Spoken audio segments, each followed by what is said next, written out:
Halo bro, Simba Info di sini. Oke, kali ini Simba akan kembali memberikan sebuah materi ya terkait seputar trading. Dan bagi teman-teman yang belum terlalu paham tentang teknikal, kan bisa menggunakan cara ini untuk menentukan open posisi, baik itu open posisi long maupun open posisi short jika kalian bermain di fitur maupun di ETF. Tapi ini pun juga bisa digunakan di market spot ya, untuk menentukan kapan waktu yang tepat untuk kita melakukan open buy. Nah, sebelum kita membaca secara ringkas terkait dari grafik yang ada di dalam market, pastikan kalian untuk memahami terlebih dahulu untuk pola-pola pergerakan dari candlestick. Nah, di sini saya ingin mencontohkan sebentar ya. Ingin mencontohkan sebentar terkait bagaimana cara melakukan pembacaannya atau cara membacanya. Taruhlah kita di sini memasang beberapa garis support resisten ya. Support resisten. Kenapa saya menyebutkan support resisten? Karena garis tersebut bisa menjadi support, bisa menjadi resisten tergantung pergerakan marketnya, ya. Tergantung pola pergerakan marketnya. Jika dia sudah dijebol, maka dia bisa menjadi area support. Tapi jika dia tidak dijebol, maka dia menjadi area resisten. Oke. Nah, jadi harap kalian pahami terlebih dahulu. Nah, ini sebagai contoh saja terlebih dahulu ya. Jadi nanti saat kalian melakukan pembacaan di grafik yang asli itu kalian tidak bingung.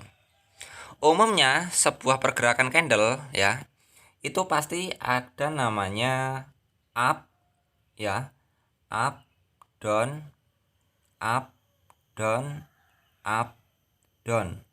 Oke. Nah, ini adalah umumnya pergerakan market. Jadi tidak ada namanya market tersebut akan mengalami lonjakan terus seperti ini.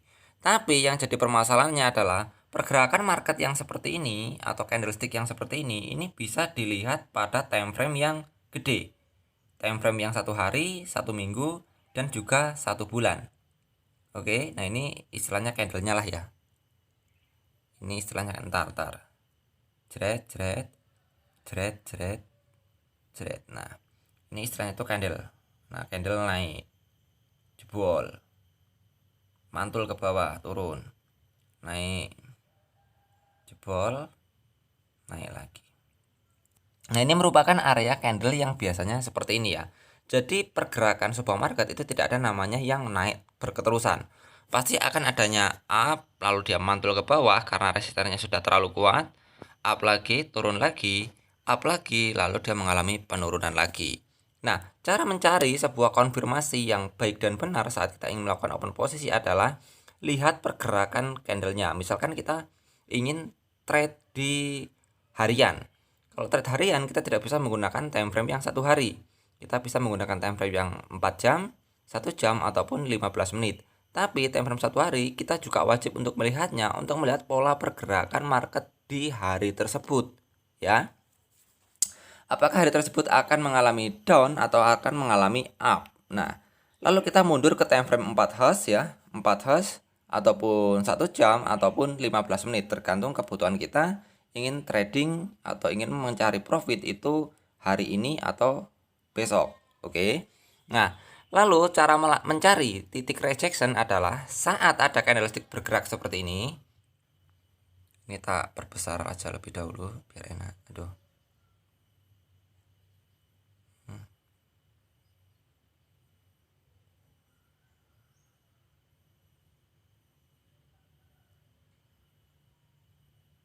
Oke.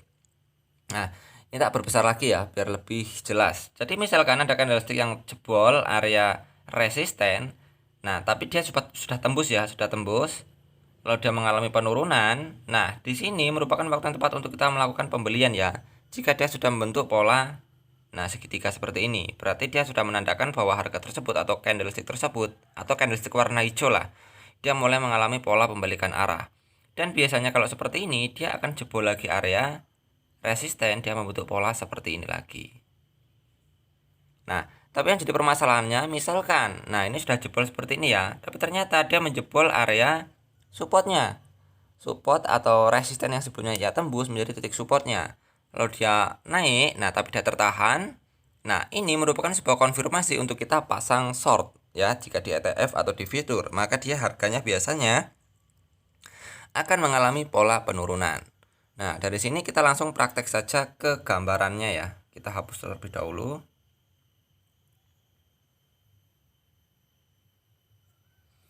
Oke, kita masuk ke dalam grafiknya dari Bitcoin ya.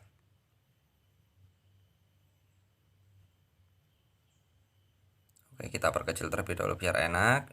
Oke, kita pasang garis trendline untuk menentukan pergerakan market tersebut. Karena apa? Karena harganya kan ini mengalami penurunan ya. Karena ini sebagai contoh saja ya. Oke.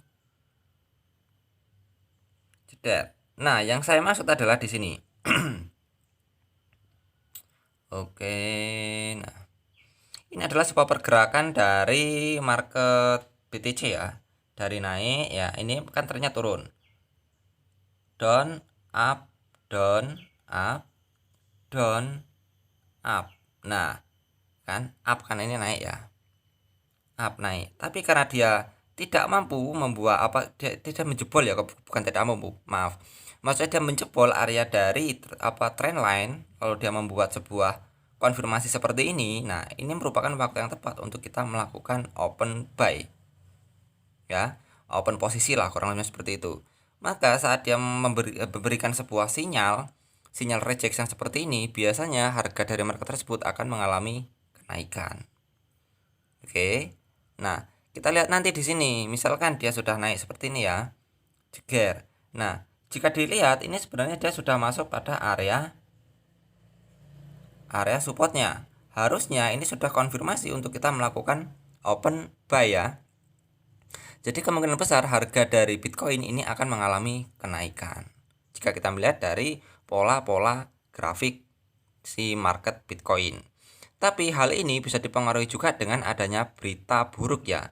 Misalkan ada sebuah berita buruk yang terkait dari market tersebut. Ini terkadang analisa teknikal ini bisa melenceng ya. Bisa melenceng karena aturan di harganya naik, tiba-tiba ada berita buruk terkait dari market tersebut. Kadang mental dari para investor itu langsung terguncang, sehingga orang banyak yang melakukan panic selling sehingga market tersebut akan mengalami down. Dan itu berbeda dengan teknikalnya. Tapi misalkan tidak ada berita-berita terkait dari market tersebut atau adem ayem biasa, maka biasanya analisa teknikal ini masih bisa dipakai. Masih sangat-sangat sangat-sangat bagus sekali untuk kita gunakan. Oke, jadi kita ulangi lagi ya biar lebih paham lah ya. Nah, ini kan sebuah pola market pasti ada up down atau naik turun. Dari naik ya, karena ini trennya turun, ya turun naik lagi, turun lagi, naik, dia jebol trend line. Kalau ternyata dia mengalami penurunan atau rejection ya. Nah, di sini merupakan waktu yang tepat untuk melakukan open posisi. Maka saat terjadi rejection, harga tersebut akan mengalami pantulan arah kembali. Oke, dari sini paham ya untuk terkait cara melakukan open posisi yang baik dan benar saat kita ingin melakukan trading, baik itu di kripto, saham, dan yang lain sebagainya. Next, di video selanjutnya Simbah akan memberikan lagi informasi-informasi lainnya yang mungkin bermanfaat buat kalian. Jangan lupa ngopi. Salam dari saya, Simbah Info.